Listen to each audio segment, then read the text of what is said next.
আসসালামু আলাইকুম।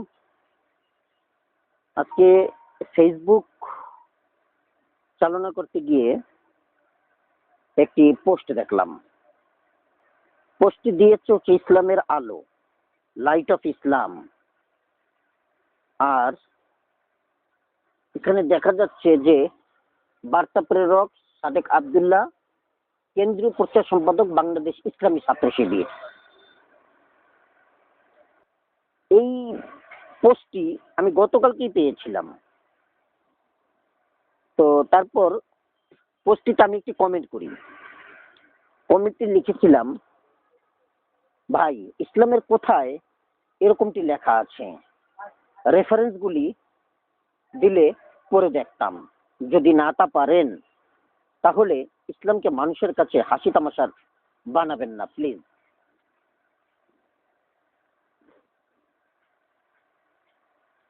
এটা কেন দিয়েছি?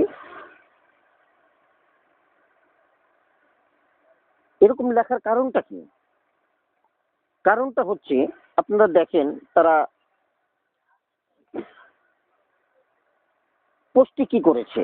প্রিয় বন্ধু, আপনি কি জানেন লাল রং শয়তানের রং হিসেবে বিবেচিত এবং লাল রং ইসলাম ধর্মে নিষিদ্ধ। ফিতনায় পা দিবেন না। একটা গোলাকার, এখন এই বাংলাদেশে বর্তমানে যে কোটা আন্দোলন চলতেছে তাতে সবাই লাল কাপড় পরিহিত প্রতীকী হিসেবে ব্যবহার করতেছে। এমনকি বিশ্ববিদ্যালয়ের শিক্ষকরা পর্যন্ত গলায় লাল কাপড় কিংবা শরীরে লাল কাপড় পেঁচিয়ে তারা আন্দোলনে নেমেছে। তারা বোঝাতে চাচ্ছে যে বাংলাদেশে যে হতাহতগুলো হয়েছে, যে নিহতগুলো হয়েছে, তাদের সম্মানার্থে আজ বাংলাদেশের পতাকা রঙিন হয়ে গেছে, অর্থাৎ লাল হয়ে গেছে। সেই কারণে আজ বাংলাদেশের পতাকা সবুজ এবং লাল নয়, লালের মধ্যেই হয়ে গেছে।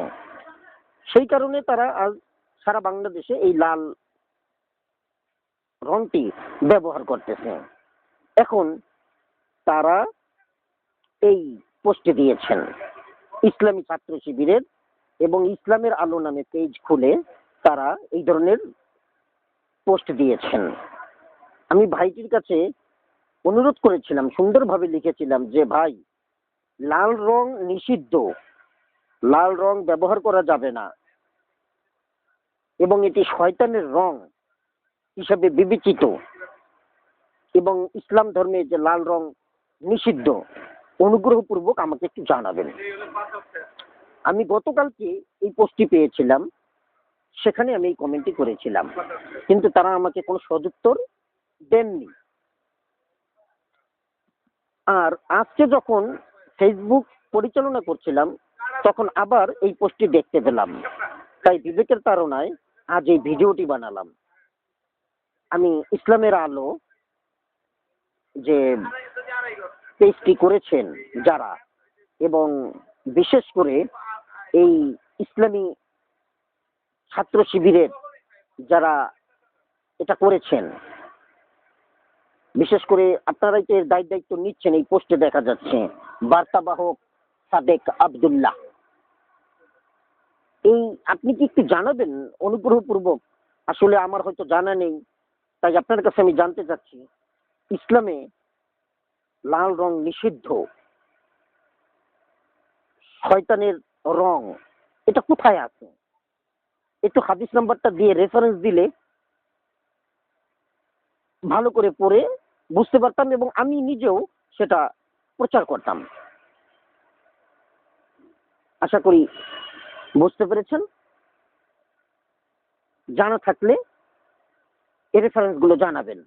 আর যদি সেরকম নাই হয়ে থাকে তবে অনুগ্রহপূর্বক আপনাকে বলবো, ইসলামকে নিয়ে খেলা করবেন না। এই ধরনের কর্মকাণ্ডের কারণে আজ ইসলাম বিপথে চলে গেছে। অন্য ধর্মের মানুষ আজ ইসলাম ধর্মকে নিয়েও হাসি তামাশা করে শুধুমাত্র এই সমস্ত কারণে। তাই ইসলামকে বিভ্রান্তের মধ্যে ফেলবেন না। দায় দায়িত্ব আপনি নেন, সেটা ভিন্ন কথা। ইসলামের নামে এগুলো চালানোর চেষ্টা করবেন না। ধন্যবাদ ভাই, আশা রাখি জানাবেন। আসসালামু আলাইকুম।